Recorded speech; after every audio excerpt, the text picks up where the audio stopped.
A groundbreaking study by leading scientists on global warming is expected to influence governments around the world. ABC News Channel 20's Kimberly Howard live in studio. Kimberly, what can you tell us about this study? Chantal, the Intergovernmental Panel on Climate Change has been researching this phenomenon for years. The full report won't be released until next week, but leaked documents have already given some insight on what we can expect. This information will be vital as countries around the world discuss whether to limit burning of fossil fuels, something many believe will contribute to climate change.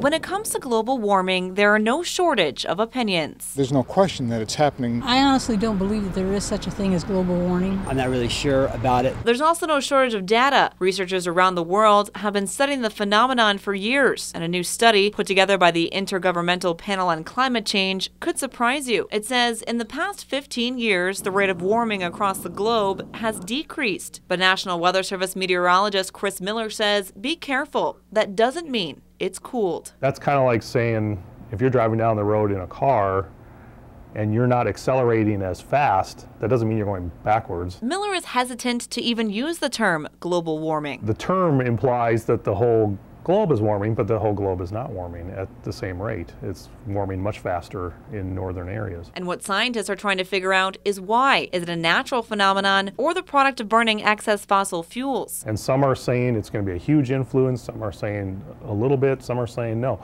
And that's where some of the controversy comes in. There's also controversy about recent extreme weather, whether many people think has everything to do with climate change. So, weather from the standpoint of tornadoes and storms, you just can't tie that in with the whole Earth and the changes that are undergoing. And as we mentioned, this is already a heated debate between world governments, so it will definitely be interesting to see what's in that report once it's released next week.